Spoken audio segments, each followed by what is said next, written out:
आप देख रहे हैं गौरव भारत और मैं हूं आपके साथ विदिशा। प्रधानमंत्री नरेंद्र मोदी के 9 साल पूरे होने के उपलक्ष्य में मध्य प्रदेश राज्य पिछड़ा वर्ग कल्याण आयोग के सदस्य राज्य मंत्री दर्जा प्राप्त क्षेत्रीय विधायक प्रदीप पटेल ने उपलब्धियां गिनाई।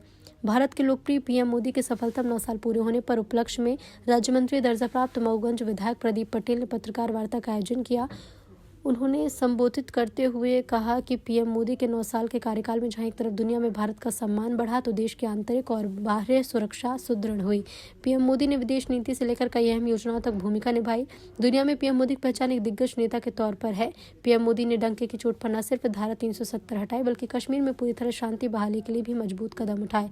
पीएम मोदी ने अपने चिर परिचित अंदाज में विरोधियों को चौंकाया। उनके नेतृत्व में एनडीए सरकार ने संसद के भीतर कानून लाकर मुस्लिम समाज में 3 तलाक जैसी ज्यादती पूर्ण प्रथा को हमेशा के लिए समाप्त कर दिया। आज जब मोदी सरकार के 9 साल के कार्यकाल की चर्चा होती, कई ऐसे फैसले हैं जो देश के युवाओं, महिला, बुजुर्ग, कमजोर तबके को पीएम मोदी का मजबूत प्रशंसक बनाता और वो मानते हैं कि ऐसे कड़े निर्णय सिर्फ पीएम मोदी के बूते की ही बात है।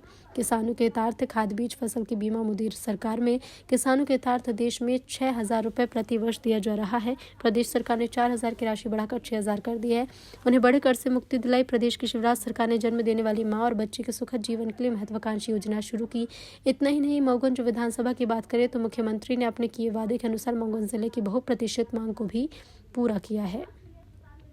पार्टी का मैं विधायक बना, इसके पहले आप लोगों ने मालूम एक बार भारतीय जनता पार्टी का सिर्फ एक बार विधायक बना था 80 में, जब जगदीश चंद्र जी थे और उस समय उन्होंने एक डैम का निर्माण कराया था जो आज भी लोगों के सामने है।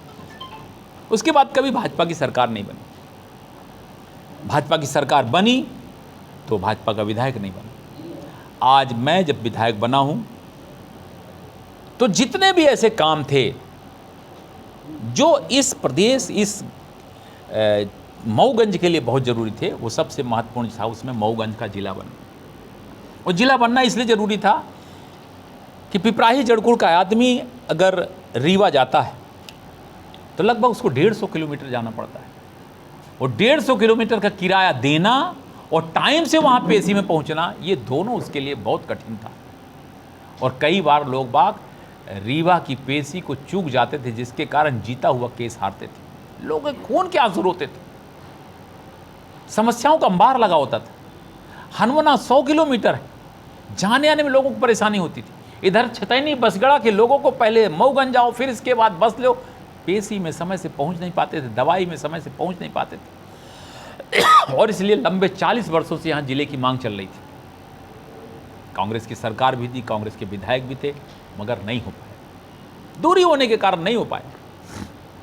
मगर हमारे माननीय मुख्यमंत्री जी शिवराज सिंह चौहान जी का बहुत धन्यवाद करते हैं तो 4 मार्च को यहाँ पर आए और वादा के अनुसार उन्होंने मऊगंज को जिला बनाने की घोषणा की और ये भी कह दिया कि 15 अगस्त के पहले हमारे वहाँ पर जिले की पूर्ण व्यवस्थाएं कर देंगे और 15 अगस्त को ध्वजा वहाँ पर जिले का फहरेगा।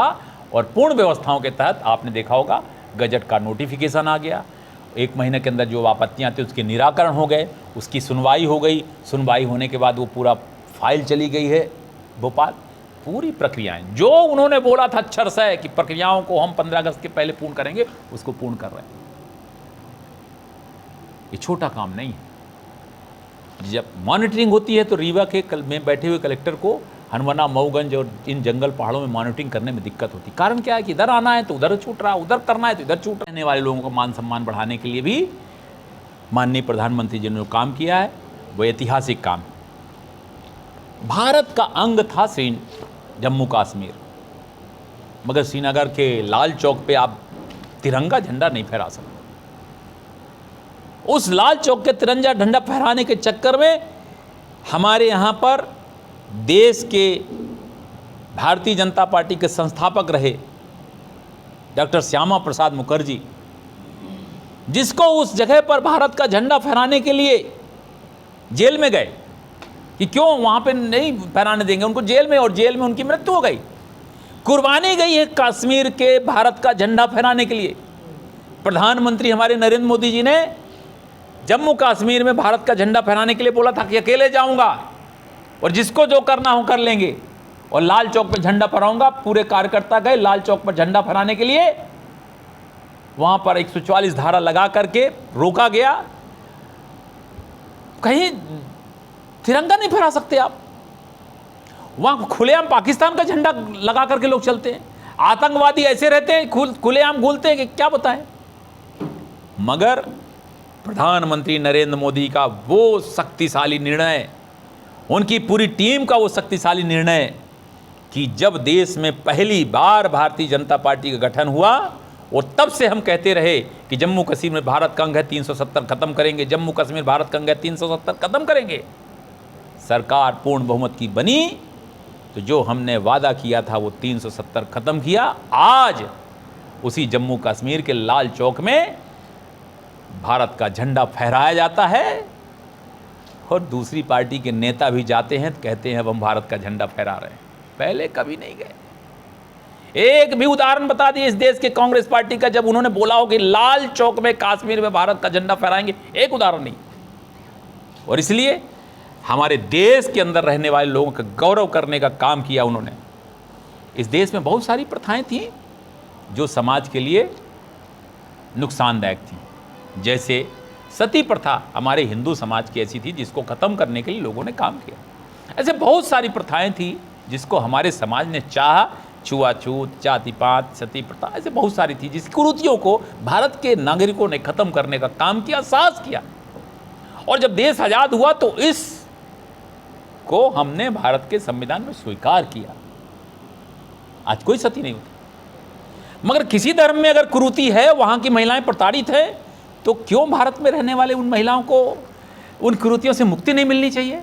और इससे ट्रिपल तलाक ये है उन महिलाओं के साथ बहुत बड़ा दाग था और भारतीय जनता पार्टी ने तय किया कि हमारी सरकार में करेंगे और उन्हें ख़त्म किया।